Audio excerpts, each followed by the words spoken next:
충분히 며칠 전에 지난 것 같은데 오늘 오다 보니까 눈발이 날리더라고요.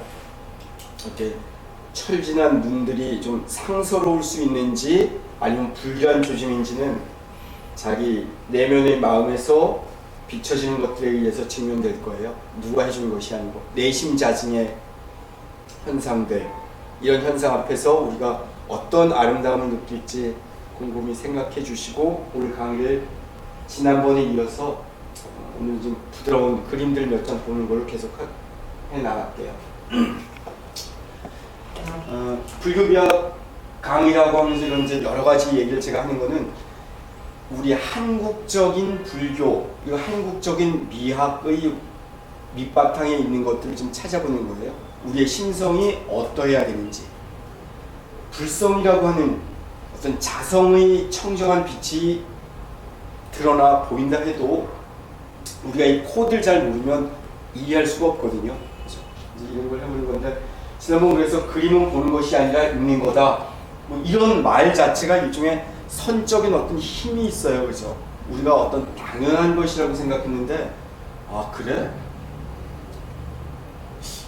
늘 많은 스님들이 앉아서 좌선을 하고 그러면 저절로 불성이 밝아진다 그랬는데 왜 마주 스님의 일화 속에서는 기왓장을 가는 얘기가 왜 나왔을까? 이런 당연하고 상식적인 것들이 허구라고 하는 또는 그 현상의 밑바탕에 있는 진리를 읽어내지 못하면 우리는 늘 속는다는 임의망량에 빙의하게 되기도 쉽고 도깨비 노름을 출 수밖에 없는 거예요. 그래서 이런 것들을 한번 그림은 보는 거였는데 왜 읽는다 그러지? 과연 그렇다면 읽을 때 우리는 뭘 읽어야 되는가? 이렇게 다시 한번 자기를 돌아볼 수 있는 시간이라는 거죠. 그때 이걸 몇 번까지 했는지 제가 정확히 무슨 뭐 하나씩 공자의 그림 기억나시죠? 이런 것들 이태백 씨 이런 것들 몇 가지도 이것까지 했던 것 같아요. 그렇죠? 아 이것도 했나요? 다시 한번 그래도 여기서 그 우리 전체적인 제가 이렇게 우리 동양의 선적인 그림들 속에서 찾아내는 어떤 그 아이콘과 코드를 10개로 좀 찾아내봤는데 이건 바로 전신, 품격, 교졸, 허실, 의경, 나규, 동정, 적, 비덕, 추악 이런 내용들이었어요. 이런 것들이 사실은 우리 대승경전이라든지 마음을 공부하는 사람들에게는 기본적으로 스쳐 지나가는 것들이 있어요. 내가 깊이 알았든 몰랐든 참선을 할 때 또는 마음 공부를 할 때 경전을 읽을 때 찾아온 느낌들이 바로 이 10가지 코드와 아주 흡사하게 일치가 돼요. 이게 바로 인도에서 출발한 깨달음의 어떤 과정들이 중국을 거치고 대한민국으로 넘어오면서 이렇게 변형돼서 우리도 이런 말속 이런 것들을 듣거나 보거나 이야기할 때 우리의 마음은 어느덧 자동적으로 거의 조건반사처럼 그런 마음의 경지를 찾아가게 있는 현상이 있어요. 그래서 새삼스럽게 추악을 얘기해도 우리가 아는 추는 이전의 그 더러움이 아닌 거죠. 그래서 악하다 해도 새로운 정신의 모습으로 전변된다면 이 악은 이전의 악이 아니라 오히려 나를 일깨워주는 마음의 도구로 되기도 하는 거예요.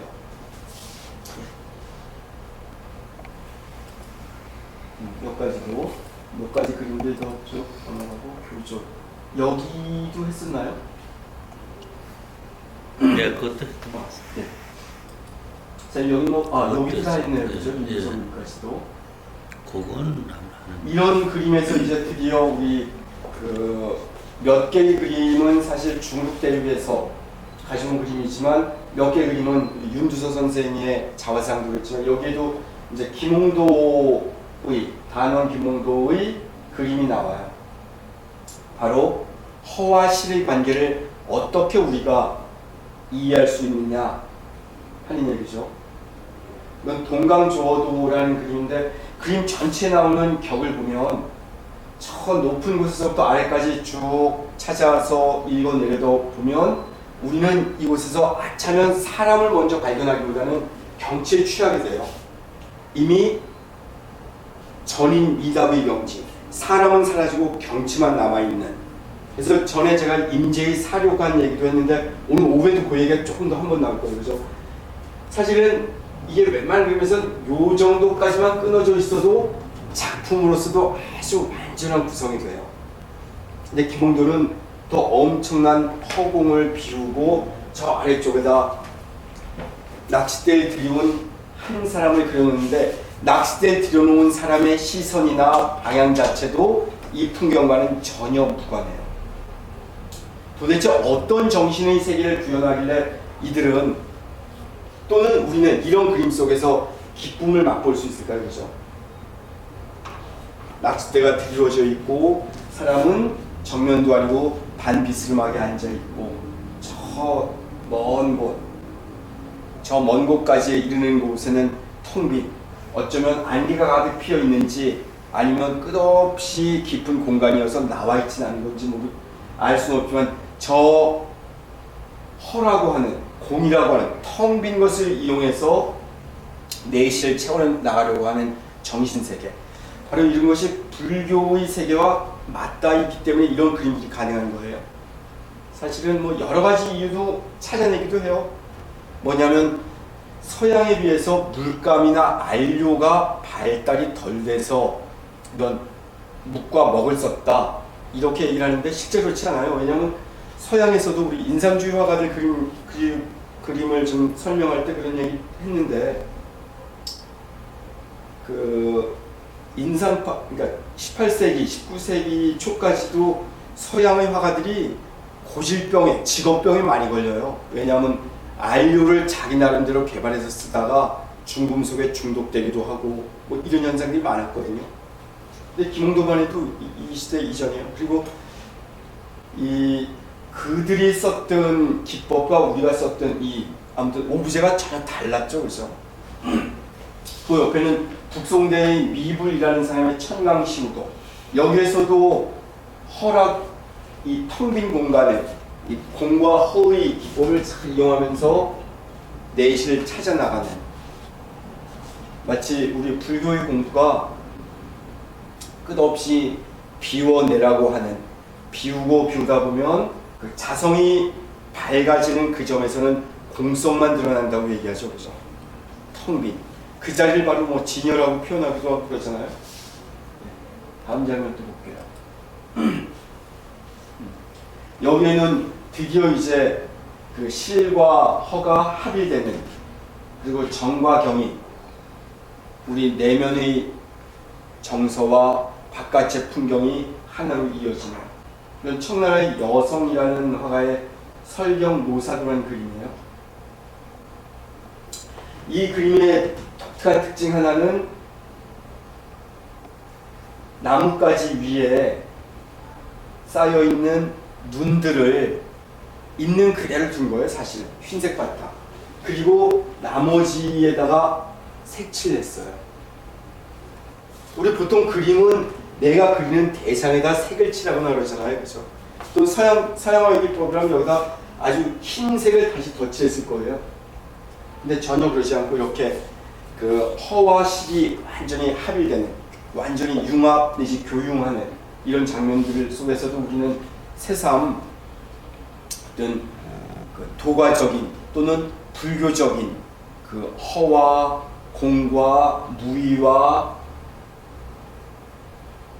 이 그 불망의 세계를 이렇게 표현해내는 정신들을 찾아보는 거죠. 이 그림은 그렇게 뭐 사람들이 많이 즐겨보진 않았던 것 같아요. 가끔 왜 그 크리스마스 카드 같은 데도 이런 게 나와도 아주 즐겨하지 않아요. 왜냐하면 이 정도의 그림을 감상할 수 있으려면 좀 더 이렇게 세련된 또는 평소에 좀 더 훈련된 눈이 있어야 이 정도의 그림을 볼 수 있다고 해요. 실제로 이렇게 그냥 설명 없이 보여주면 이 그림은 대부분 지나쳐가기 쉬워요. 실제로 뭐 이용허실, 이허용실 이런 개념은 쉽게 접근되지만 이런 완전한 어떤 허와 실의 합일이라든지 교훈 같은 내용은 좀 이렇게 쉽게 체득되지 않거든요. 이렇게 설명해 주고 나니까 그림이 좀 색다른 깊이가 있는 듯해 보이죠, 그죠? 우리 이렇게 이제 이런 아이콘들을 자꾸 찾아보는 거예요. 그래서 어떤 수행자 또는 내 삶의 현장에서도 내가 어떤 것을 느끼고 있는가, 무엇을 보고 있는가, 이런 것들을 섬세하게 읽어나가는 작업들이에요. 네, 이건 의경. 어떤 이 생각, 내 마음의 의지라든지 생각이라든지 느낌을 외부의 것과 그대로 투영해내는 방식들이에요. 이 그림은 그런데 우리가 쉽게 바로 찾을 수 있어요. 이건 마음과 세상 물상의 극한 만남이라고 했는데, 명나라의 유구라는 괜찮니? 그래서 그 사녀라고 하는 사람들은 그 중국에는 벼슬을 하는 여자들을 사녀라 그래요. 사녀가 버드나무에 기대어서 먼 곳을 생각하는. 아까는 무아지경이었다면 여기는 어떤 유아지경의 그리움을 나타내고 있죠, 그죠? 그리고 동양화에서 흔하게 나오지 않는 품격처럼 이 그림 전체를 차지하고 있기도 하고 중앙에 와 있어요, 그죠? 근데 이 여인은 이미 저 먼 알 수 없는 곳에, 그리고 살짝 휘어져 있는 버드나무에 기대어서 자기의 그리움을 나타내주고 있어요. 근데 이 그림은 바로 쉽게 읽혀져요. 왜냐하면 이 여인의 시선이 가 있는 곳을 쭉 따라가보면 두 마리의 새가 허공을 날고 있어요, 그죠? 그리고 두 마리의 새 저 아래쪽에는 원앙새가 있어요. 우리 원앙새라든지 두 마리의 새 뭐 이런 것들은 바로 어떤, 그렇다면 이 사녀는 뭘 그리워하는 거냐면 멀리 떠나 있는 그리운 님이라든지 뭐 이런 쪽을 생각한다는 건 쉽게 나오죠, 그죠? 그래서 이런 의경의 그 아이콘이나 코드는 쉽게 읽혀져요. 우리도 이런 것들 많이 쓰죠, 그죠? 대부분의 그 봄을 노래하는 시들 또는 연애 시들은 대부분 뭐 이렇게 봄비 가득히 내리는 오늘 같은 밤, 내게 차마 잠이 오지 않은 이유는 뭐 이렇게 나가는 건 대부분 의경을 설명하는 거잖아요. 여기 이런 정도의 의경은 조금 이제 좀 심도가 있어져요. 이거는 명나라의 장로라는 화가의 계산 범정도, 원래 한자로 다 쓸까 하다가 저도 막 귀찮고 힘들어서 못 썼는데, 저 범정 이걸 풀어보면 계산에 띄운 거룩배라네요. 자, 이 계산 범정도의 자취에서 우리는 동양의 고전적인 이미지를 찾아낼 수 있어요. 이 나머지 내용들은 다 빼도 이 장면은 숱하게 드러나는 그림이죠, 그렇죠? 그 옆에 있는 거는 그림 속의 빈집, 바로 좀 전에 봤던 의경에서 유아지경이었다면 이 황원계의 그림에서는 무아지경의 그림 속에 있는 집은 있으되 살고 있는 사람은 아무도 없어요. 집도 마치 바람이 한번 불어 제낀다면 흐트러질 정도로, 나머지 자연을 그린 물상들은 강건해요. 그죠? 높다랗게 첨탑처럼 층층이 올라가 있는 바위산, 그리고 이 바위산을 지탱해주는 나무들. 근데 여기 있는 집은 거의 무아지경 자체를 설명하는 것처럼 마치 안개 속에 가려진 하기도 하고 다 쓰러져 가기 직전인 것처럼 저렇게 퇴영된 이미지로 그려놨어요. 이제 낙유. 초월의 두 가지 모습이죠. 낙유라고 하는 거는 즐거움과 자유. 우리는 사실 이런, 우리가 왜 수행을 하고자 하느냐면, 제가 전부터 자주 그랬지만 행복하기 위해서요. 깨달음 자체가 목표가 아니라고 제가 번번이 얘기하죠. 우린 잘못하면 깨달음이 목표가 아님에도 불구하고 깨달음 자체가 목표인 것처럼 이렇게 착각을 할 수 있어요. 부처님께서도 깨달음이 목표가 아니라 행복해지기 위해서 깨달음을 찾아낸 거예요. 그래서 이 깨달음을 얻고 나서야 사성제라고 하는 고집멸도를 이해하고 이제 나는 두 번 다시 태어나지 않아도 되는 개당 안지의 세계를 얘기해 주죠. 이런 중국적인 이것들이 벽의화되고 문화적으로 변형, 새로운 옷을 입으면서 찾아낸 나균은 바로 깨달음, 이 초월은 바로 깨달음이거든요. 이 그림은 사실은 여기 주인공은 누구냐면 그 무후가 누구냐면 제갈공명의 호예요. 그 저기 유비가 황제가 되면서 제갈공명에게 무후라고 하는 그 칭호를 주죠.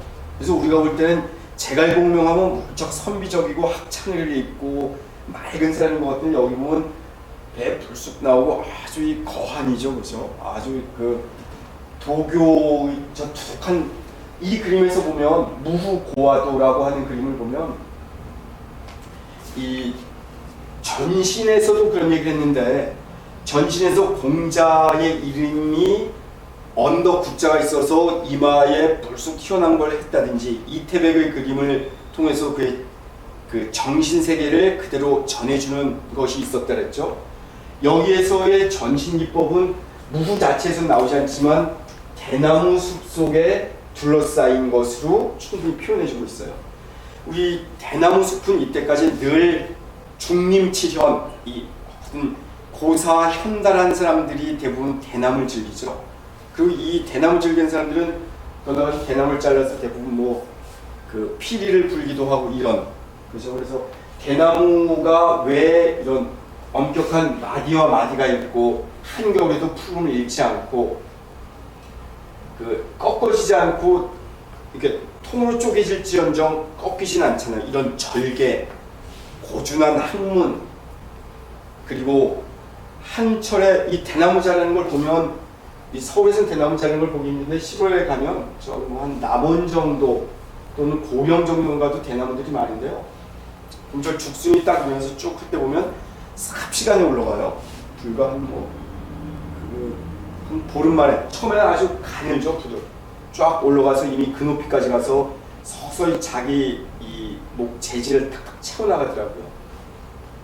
이 대나무 막다운기 그래서 부드러운 거는 잘라서 죽순을 먹을 정도로 부드러운데 며칠만 지나면 도무지 사람의 손으로 자를 수 없을 정도로 강해져요. 이 무후 제갈공명에 누워서 있는 태도를 보면 우리가 이때까지 알고 있던 그 아주 총명한 재상, 겸손하고 지혜 있는 사람보다는 여기서 보면 저 누워있는 모습과 눈매 보세요. 저 두둑한 배짱, 저런 게 있으니까 적어도 그래 뭐 우리 한번 합시다 이런 배짱을 찾는 거예요.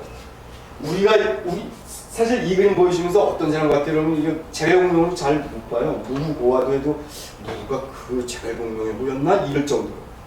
우린 이렇게 대체로 어쩌면 있는 그대를 보는 것이 아니고 전도되어 있는 또는 남들에게서 강요된 어떤 이미지를 많이 가지고 있을지도 몰라요.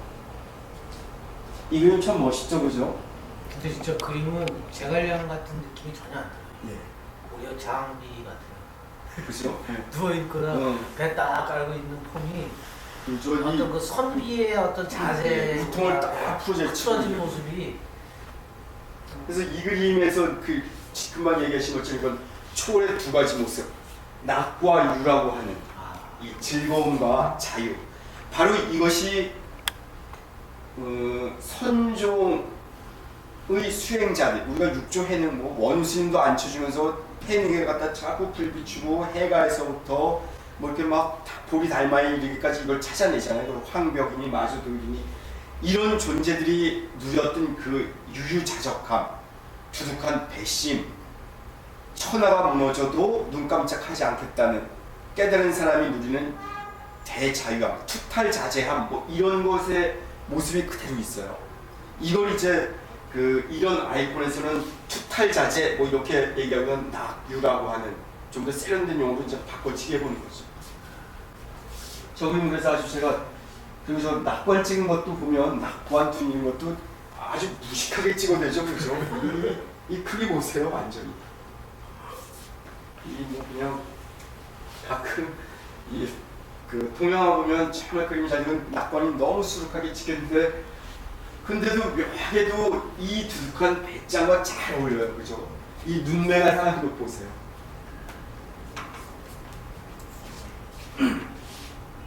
우리 삶도 이렇게 넉넉해져서 비록 현실적인 삶이 나를 옥죄고 지치고 힘들게 한다 하더라도 내 내면은 이런 나귀의 정신 속에서 고고함을 누리고 살 수 있으면 최상일 거예요. 그죠? 마치 이런 것이 우리 그 선종의 기본적 정신 중에 하나거든요. 유마거사가 다르게 얘기를 하잖아요. 그죠?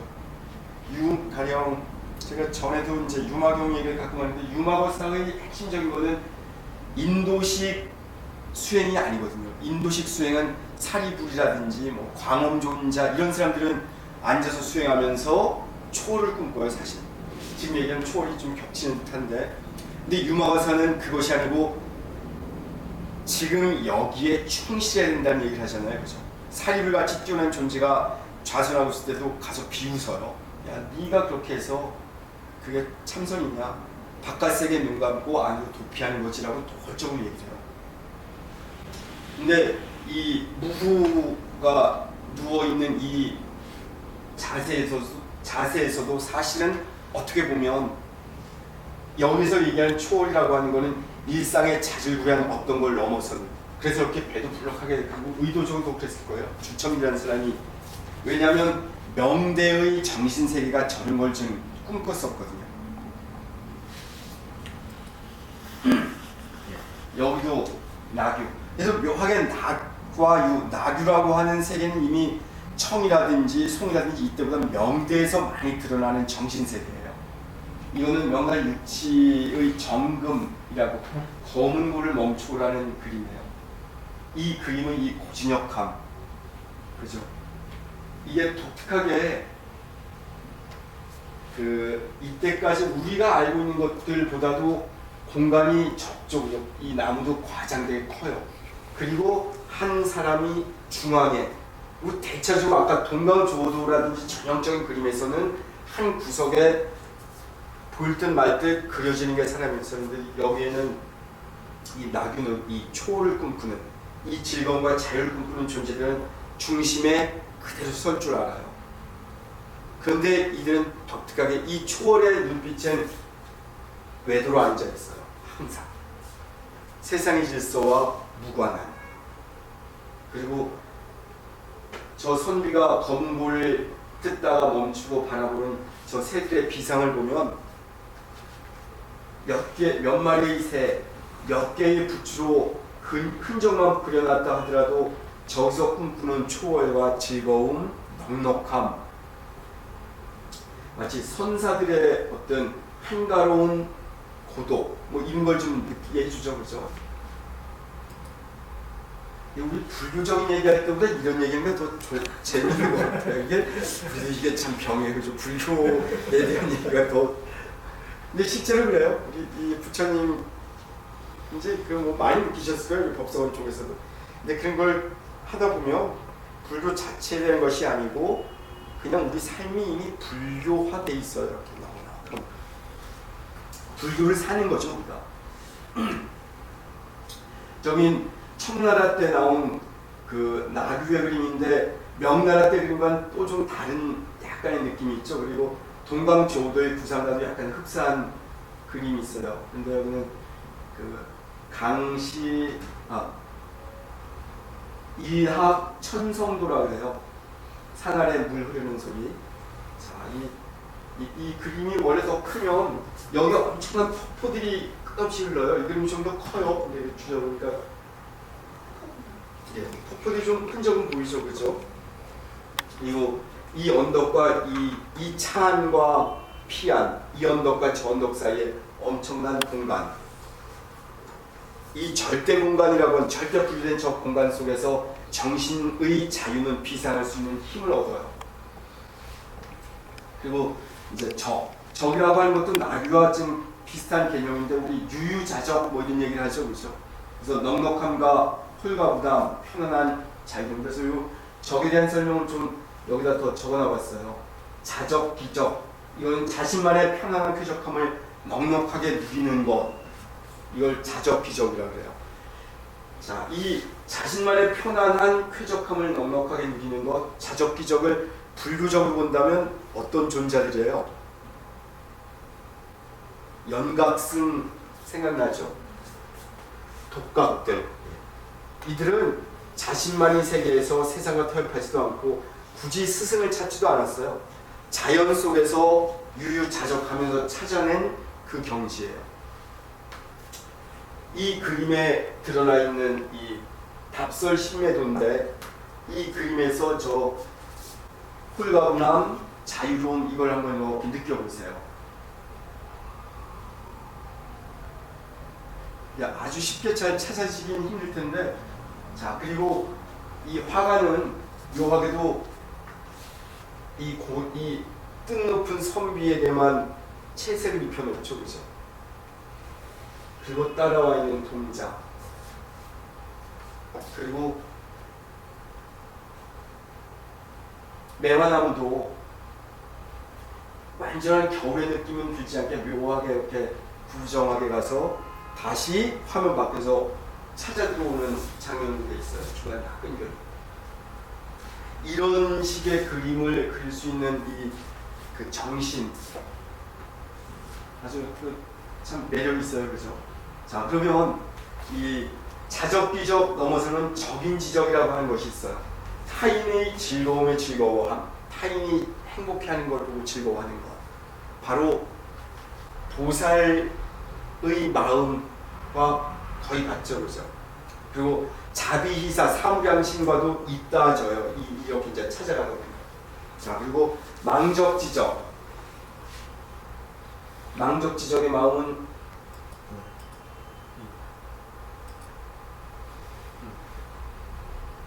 이 망적지적이야말로 유가적인 또는 도가적인 적인지적이 각각 어떻게 배속되느냐, 이런 문제를 찾아본다면 좀 재미있을 거예요.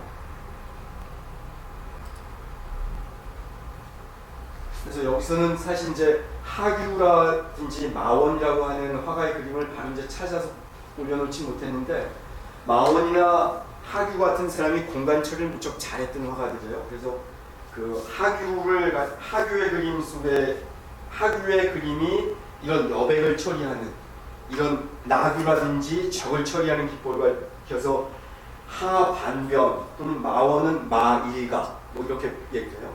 그래서 공간을 뚝뚝 잘라내듯이 처리하는, 마치 공성의 구현을 기술적으로 잘했던 화가들인데, 적이라든지 나규에서 그런 것들을 찾아볼 수 있다고 해요. 제가 이 그림도 찾아본다 하다가 못 찾아서 올렸네. 이제 비덕.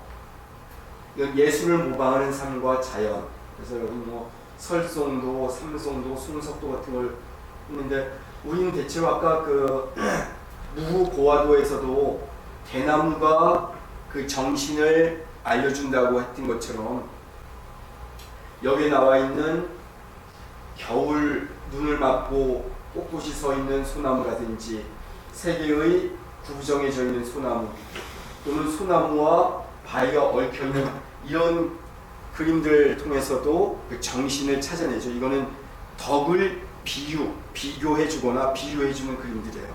우리 내면의 정신을 어떻게 보여줄 수 있는가.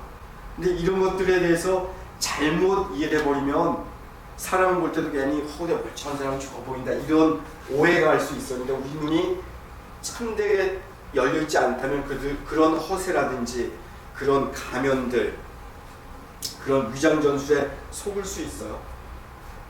대부분 사람들이 이렇게 쉽게 속는 쉬울 것 같아요. 그래서 다 속죠. 예. 그래서 여기도 뭐 메란묵죽, 송중매 이런 얘기했는데, 이건 뭐 다 잘 아시리라고 생각되고, 대신 이 소나무들의 독특한 구성 좀 느껴지죠, 그죠? 이 화가들이 하나는 이렇게 놓고 하나는 완전히, 저런 그림을 누구에게 잘못 헌상하거나 선물하면, 잘못 받아들이면 아부로 보일 수도 있고, 잘못 받아들이면 비꼬는 걸로 보일 수도 있어요, 그죠?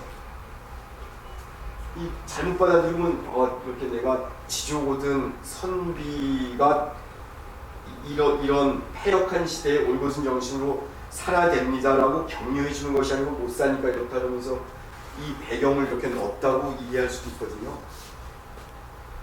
이 삼성돈 또 더 보세요. 이 두 개의 소나무 바다가 아예 흔적도 없었고 이것도 바다 꺾어져 있어요. 사실은 천년을 살아간다는 소나무들은 이렇게 오진 세월의 풍파를 그대로 자기 몸속에 체득해요.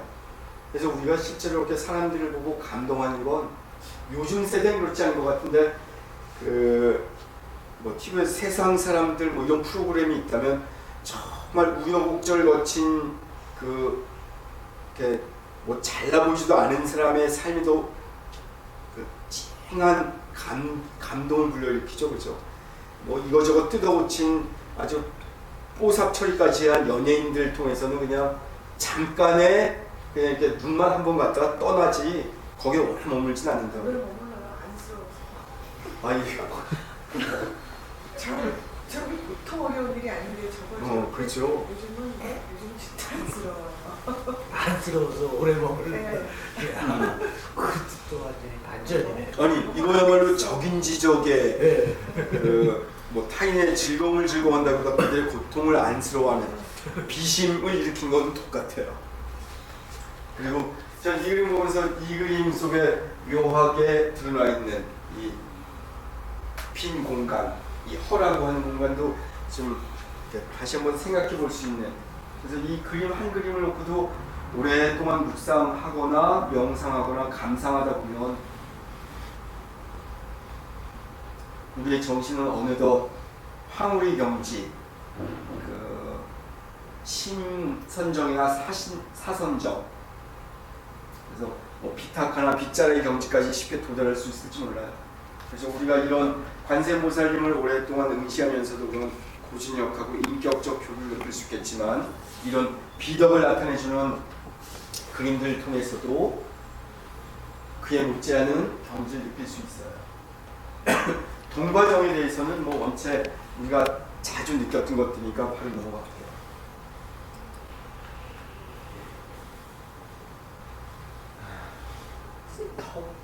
덕에 대한 네. 덕에 대해서 해주시는 말씀. 우리가 덕을 쌓아야 된다. 인덕이니 덕. 예. 왜 갑자기 덕이란 말을 이렇게 딱 맺히셨어요? 아니 여기 비덕이라 해서 네. 덕을 네. 느닷없이 결국 초기에 이 덕이라고 하는 덕이 없다는 생각이 들었어가지고 유교적인 말이죠. 덕이라고 하는 거는. 근데 이것이 유교적인 개념이죠. 우리가 이제 제가 이제 오늘 찾아낸 것들 대부분 유가적인, 그리고 거기서 조금 더 나오는 도가적인, 아직 불교적인 세계를 보여주진 않았어요. 이제 좀 요 결론 쪽에서 그걸 더 보여주려고 이런 걸 이제 어떻게 활동시키냐는 문제로 나올 건데요. 덕이라는 말 자체는 대부분 유교적 질서를 대변해주는 어떤 장점이에요. 근데 어떤 차원에서 덕이 없다는 얘기를 들으셨어요? 모르겠어요. 절을 보러 갔는데 그래갖고 절을 이빠이 하려고 하는 반나절을 했던 것 같아. 그래서 절을요? 칭찬받고 왔어.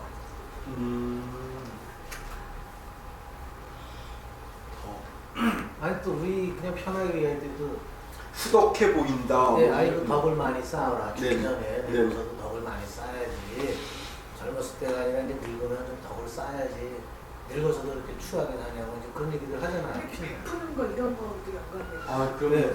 그 실제로 그 화엄경 베풀 줄 모르고 화엄경 개송 중에도 신위, 상좌, 공덕, 그러니까 공덕사상 할 때도 공과 덕을 얘기할 때도 불교 용어인데 격의화된 불교죠. 그러니까 중국식 개념이에요. 덕이라고 하는 거죠. 이 덕은 원래는 그 인도에서는 구나라고 하는 걸로 표현을 해요. 그때 덕이라고 하는 거는 어떤 성질을 뜻하는 거예요. 그걸 번역하는 건 그걸 덕으로도 할 수 있고, 덕이라고 하는 글자의 한자 자전체에서 무척 많은 것이 나오는데 거기는 어떤 성향, 성질 이런 뜻이 있어요. 근데 우리 이제 일반적으로 그 점집에 가면 대부분 뭐 그렇게 좋은 소리는 잘 안 해주죠. 왜? 점집, 영한 점집일수록 그 뻔하잖아요. 그죠? 뭐 지금 편안하게 잘 사는 사람이 뭐하러 점집 와요? 그때 기본적으로 아유 많이 맺혔구먼. 아유 그래서 뭐 어떻게 살았냐. 아이고 뭐 이 얘기해주면 그냥 내 몸을 어떻게 알아주세요. 바로 엎드리죠. 그리고 덕이요. 그리고 이제 이런 유형도 있고 공감해 주셔야 될 사람도 있고. 근데 뭔가 이렇게 사람이 깐깐해 보이고 도도해 보여요. 근데 와서 탁 버티고 있으면 덕을 좀 쌓아야지. 사람 좀 수고해. 이렇게 나오는 거예요. 그건 이게 코드예요, 그 사람. 그러니까 아니 누구나 웬만하면 가가지고 점집 와서 이렇게 한숨 쭉 끌려. 그렇게 나올 거예요. 왜? 넉넉한 사람은 가지 않거든요. 그러니까 그 코드를 이해했다면 좀 좋았을 거예요. 근데 우리 지성원 불자님은 좀 보면 이렇게 전통적 이미지의 후덕함보다는 아주 스마트하고 날카로움이 좀 보여서 덕스럽다는 얘기는 잘 안 들을 것 같아요. 그죠? 우리가 봐도 좀 그렇죠, 그죠? 아주 지적인 느낌. 제가 볼 때는 전 가끔 그 생각을 이렇게 좀 공부를 좀 젊어서 쭉 해서 뭐 법관 같은 걸 했으면 아주 그 일처리 깔끔하게 하는 그런 재능이 얼굴에 그런 게 있어요. 뭐 그래서 여기 있어도 이런 일처리 잘 하시겠지만 그런 느낌을 많이 줘요. 아주 꽉 찬 당찬 느낌, 아주 똑똑한 말 잘못했다면 조심해서 해야 되겠다는 느낌 줄 수 있죠. 이런 것들이 대부분은 덕으로 비춰지진 않아요. 덕은 이렇게 좀 푸근한 느낌의 사람에게 이제 많이 찾으려고 그러죠. 불교적인 것이 나오는 것을 추억은 좀 한번 얘기해 볼 만하네요.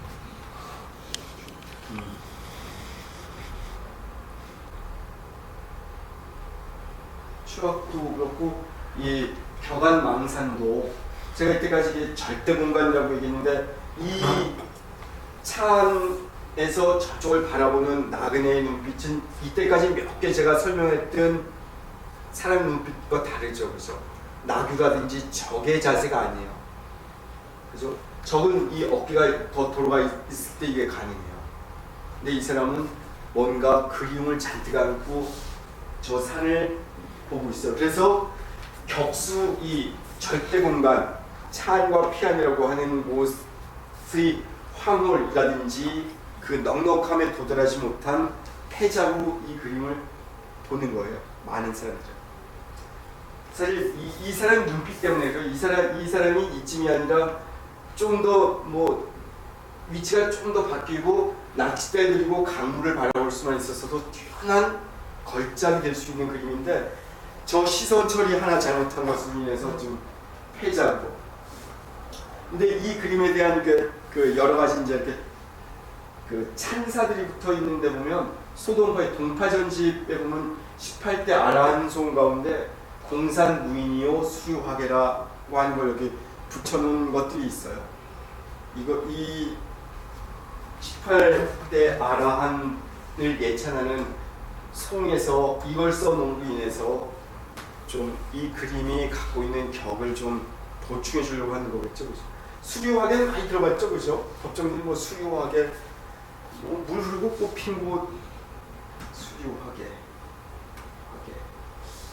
멋있긴 한데 이제는 그렇게 고상하기보다는 이제 시장 바닥까지 굴러온 느낌이 있어요. 원체 사람들이 많이 있어서 수류하기라는 말이. 추하기야말로 이제 드디어 어떤 수행 이력의 진면목, 직지인심의 힘을 갖고 있는 코드일 수 있어요.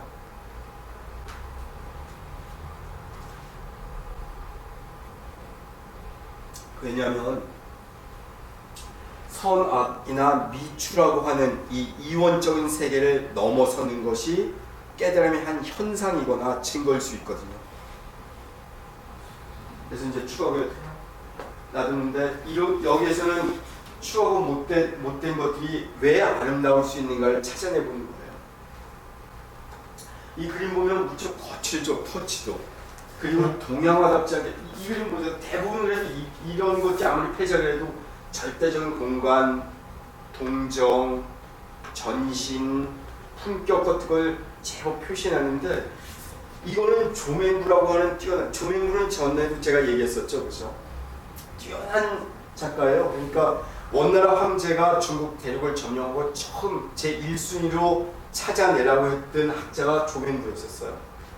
이 정도로 뛰어난 학식이 있었던 사람인데도 이런 아주 그 수석소림도는 조맹구가 말년에 그린 그림이에요. 자기도 그래도 그 원나라 황제가 꽤나 귀여워해주고 나라에 공헌도 했지만 자기 조상은 조씨 가문으로 이전 황실의 황실 자제였거든요.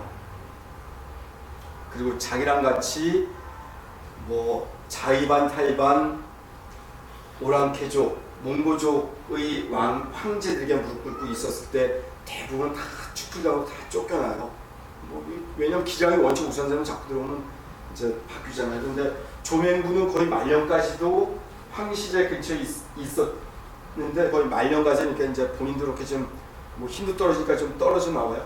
그때 그린 그림이에요. 그래서 이렇게 그림 자체가 뭔가 이렇게 좀 이 벽이 너무 정말 이렇게 안 맞춰져 있죠. 우리 화면 전체를 뭔가 꽉 채우는데 손은 거칠고 투박하고 조맹구의 젊었을 때 이 조맹구의 글씨 뛰어난 글씨체였다 그러잖아요, 그죠? 뭐 왕한석, 조맹구 이런 몇 사람의 아주 달필 교본으로 쓰는 글씨체였음에도 불구하고 저런 작품을 남겨요, 의도적으로. 말년의 저 황폐해진 심성을 저렇게 그려내는데 오히려 그러한 진솔함, 인간세의 부귀 영화 같은 것들도 사실 알고 보면 하나의 꿈일지도 모른다든지 또는 고고한 정신을 어떻게 살아남을 수 있다든지 또는 우리 일상에서 이 아주 지도무난한 것처럼 보이는 그 깨달음이 어떻게 우리가 한 발 한 발 퇴골심을 일으키지 않고 나갈 건지 그런 것들을 좀 보여주는 장면이에요. 그래서 도덕성의 원리, 세상의 이 얘기하는 도덕성의 원리와 미학의 원리가 합치도 되지만 대부분은 상반될 때 우리는 어떻게 이 정서를 이해하고 받아들일 수 있는가, 이런 문제일 수 있어요. 가령 이 똑같은 것이 그대로 수행자에게 적용될 때 경허 스님에 대해서는 여전히 그 말이 많잖아요, 그죠?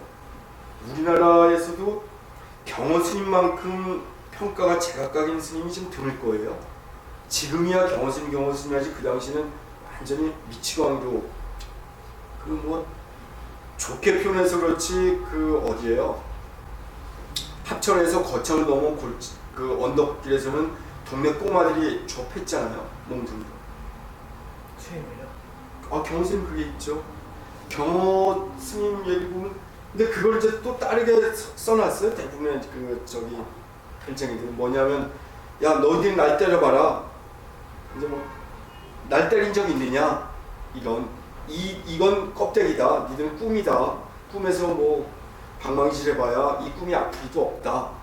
난 이 확철대어한 이 존재는 이런 것과 무관하다라는 식으로 이렇게 이제 소설엔 쓰이는데 실제로는 합천 해인사에서 이렇게 거창을 넘어온 골짜기에서 그 동네 꼬마들한테 미치광이 질 테니까 애들이 가서 몽둥이 때려요. 실제 이제 이렇게 지금 현장이 왜곡되는 게 있어요. 그리고 뭐 좀 미치광이 여자들랑 껴안고 자기도 했는데 이제 나중에 그걸 제자들이 그렇게 해서 그 여자를 품어줘서 고쳐줬다 이렇게도 막 써내는 것도 있고 그렇죠. 그 얘기 많이 듣죠, 그렇죠. 그래서 평생 부스러움, 뭐 문둥병, 피부병을 앓았다 뭐 이런 얘기도 있고. 그러니까 이런 선사들의 행적을 어떻게 이해할 거냐. 이제 이런 문제가 바로 여기에 그대로 나올 수 있어요. 가령 원효 스님이 목탁도 아닌 표주박으로, 사실 우리 지금도 알 거예요. 웬만한 절에서 목탁, 요경 이런 거는 스님들 가사 장사를 법당에 걸쳐서 그 마음대로 못 만지게 하죠. 무척 거룩한 물건이라고. 근데 그 당시에 이미 원효 스님은 표주박도 두르는 거예요. 바가지 물떠먹다 그 목탁 상어. 이런 것들을 과연 어느 정도의 눈으로 볼 수 있을까를 시험해보는 좋은 그 코드 중에 하나가 추하게 들어있어요. 이것이 도덕성의 원리와 미학이라고 하는 원리. 이 자리에서는 사실은 진리, 과학의 얘기는 들어갈 수는 없는 거죠. 이미 그죠. 도덕이라고 하는 윤리의 세계와 미학이라고 하는 감성의 세계만이 문제될 뿐이에요. 그리고 조맹구라고 하는 뛰어난 학자가 저리도 비참한 자기 심정을 토로했을 때 왜 저 그림을 통해서 무엇을 남기고자 했는가를 읽어낼 수 있다면 괜찮죠. 그리고 거의 700~800년, 1000년 가까운 시대를 넘어서서 저 정신이 우리에게 전해주는 것은, 그리고 더 나아가서는 세종께서 우리에게 알려주는 것은 2500~600년을 넘어서서 이 절대 공간을, 절대 시간을 넘어서는 이 엄청난 시간과 공간인데 그것들을 우리가 어떻게 받아낼 수 있는가, 이런 것과도 맞닿아 있겠죠. 여기에도 대충 이제 그림들은 이 추악한 대부분 동양화의 그림들을 산수화라고 얘기할 만큼 물과 산이 차지하는 비중, 근데 여기는 다 가물어버린, 여기는 사실 과서 표현도 하지만 이건 거의 말라 비틀어진 호수예요. 그죠? 이 물이 빠지고 그 온갖 오물들이 가라앉아서 심지어는 나무, 오래된 나무조차도 푹 가라앉아 있다는 것은 우리 내면에 있는 것들이 무엇인가를 드러내주는 거예요. 그런데 이런 진솔한 태도들이 바로 참된 아름다움에 다가설 수 있다는, 이런 그림은 오히려 우리 시대의 어떤 이 위장, 성형수술이 판치고 요즘 집도 리모델링해서 다 바꿔놓잖아요. 그죠? 그런 것들이 과연 우리 삶을 아름답게 할 것인가, 이런 것과 맞대어서 읽어나가기 시작해도 참 재미있는 그림이고 의미가 있는 그림이죠.